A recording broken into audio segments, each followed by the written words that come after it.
When I got married to Emily, I thought I'd hit the jackpot. She was beautiful, charming, and had this way of making everyone around her feel like they mattered. We'd been together for 5 years, and for most of that time, things were great, at least that's what I thought. But lately, something had shifted. Emily was always on her phone, smiling at texts she wouldn't show me. She'd started going out more, claiming she needed space or girl nights.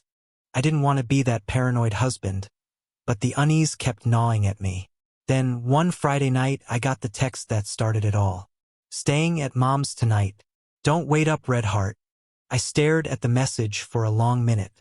Her mom, Linda, lived about 20 minutes away, and it wasn't unusual for Emily to visit her. Still, something felt off. She hadn't mentioned anything about going earlier that day. I texted back, "Everything okay?" She replied almost instantly, "Yeah, just want to spend some time with Mom. Love you." It should have comforted me, but it didn't. Something in her tone was too rehearsed, too careful. I tried to sleep that night, but my mind kept spinning. Maybe she really was at her mom's. Maybe I was overthinking. But a tiny voice in the back of my head whispered, "What if she's not?" The next morning, I woke up early, brewed some coffee, and stared out the kitchen window, my chest tight with doubt. Finally, I grabbed my keys and drove to Linda's house. If Emily was there, I'd just drop off some breakfast and surprise them. If not, well, I needed to know. When I got there, I parked across the street. Linda's car was in the driveway, but not Emily's. My stomach dropped. I sat there for a while, staring at the house, debating whether I was being crazy. Finally, I got out, walked to the door, and knocked. Linda opened it, smiling warmly. "Ethan, what a surprise." "Morning," I said, forcing a smile. "Just thought I'd bring you and Emily some muffins." Her face softened in confusion. "Emily? Honey, she's not here. Haven't seen her since last weekend." The world tilted for a second. I felt the blood drain from my face, but I managed to keep my voice steady. "Oh, maybe she meant she was going to her friend's place instead." "No worries." Linda frowned. "Is everything okay?" "Yeah," I lied. "All good." I thanked her and left, but inside, something broke. On the drive home, I couldn't think straight. My hands gripped the steering wheel so tightly my knuckles turned white. I didn't want to believe it, but it was clear now. Emily wasn't at her mom's. I spent the day trying to act normal, pretending not to notice her social media silence, her turned-off location sharing. By midnight, I still hadn't heard from her. Then, just before 1 a.m., the front door opened. Emily tiptoed in, thinking I was asleep. I stayed silent on the couch, lights off, phone in hand. She crept past me, wearing the same clothes she'd worn yesterday, but her hair was messy, and there was a faint smell of cologne that wasn't mine. I waited until she went to our bedroom before standing up. My heart pounded as I followed her down the hall. "Have fun at your mom's?" I asked quietly. She froze, turning around slowly. "Ethan, hey, you're still up?" "Yeah," I said. "Your mom says hi, by the way." Her eyes widened. You went there?" "Yeah, brought muffins. She said she hadn't seen you in a week." For a moment, silence filled the room. Then she swallowed hard, her eyes darting around. "I can explain." I raised a hand. "Don't. Not yet. Just go to sleep. We'll talk tomorrow." She opened her mouth to say something but stopped when she saw the look in my eyes. Without another word, she slipped under the covers, turning her back to me. I didn't sleep that night.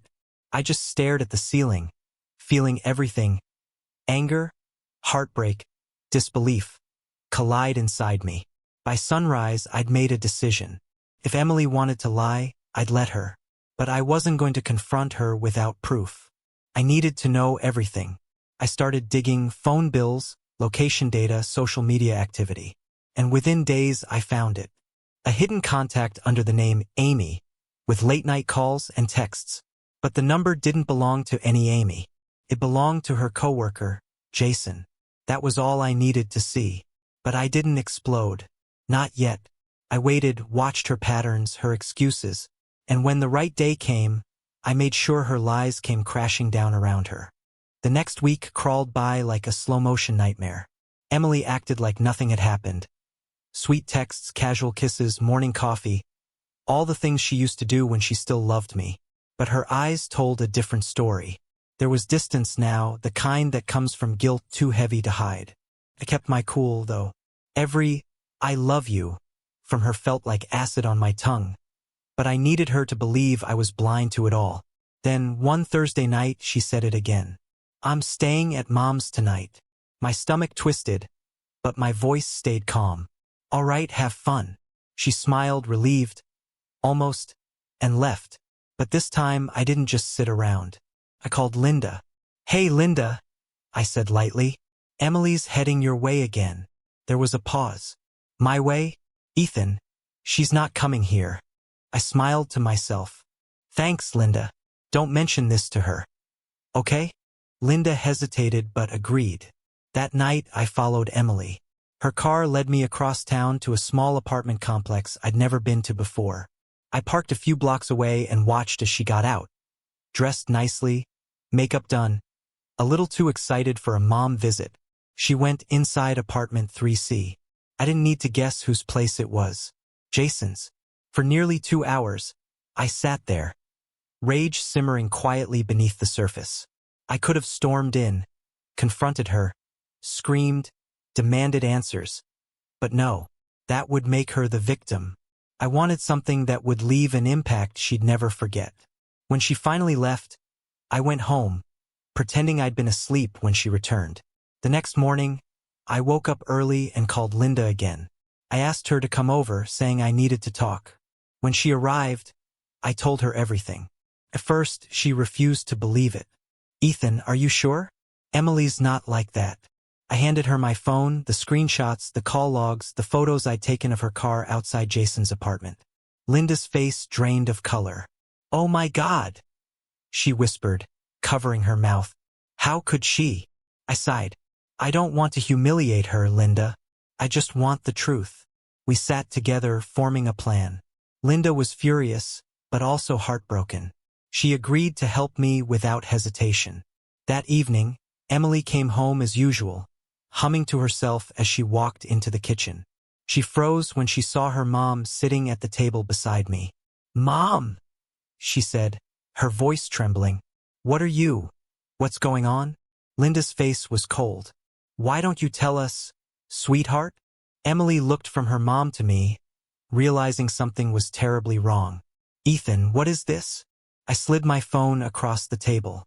The pictures, the messages, all of it. Her lip quivered. "Ethan, please. I can explain." Linda cut her off sharply. "Don't you dare lie to him again, Emily." For a long moment, nobody said anything. Then Emily broke down, sobbing. She admitted it all, the late-night visits, the affair, the lies. I didn't yell. I didn't cry. I just stood, walked to the door and said, "I'll let you pack your things. I'll be gone in the morning." I slept in the guest room that night. When I woke up the next morning, I smelled something strange. Coffee and bacon. Confused, I got up and walked into the kitchen. There was Linda humming softly, cooking breakfast.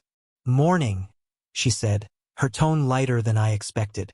"I figured you could use a meal." Emily was gone. She'd packed her bags and left sometime during the night. I sat down at the table, still processing the whirlwind of the last few days. Linda placed a plate in front of me, her expression soft now. "You didn't deserve that, Ethan. My daughter made her choices. Don't let them define yours." As I took a bite, something inside me finally relaxed. The woman who'd lied to me was gone. The woman who raised her, well, she stayed to make sure I didn't start the day alone.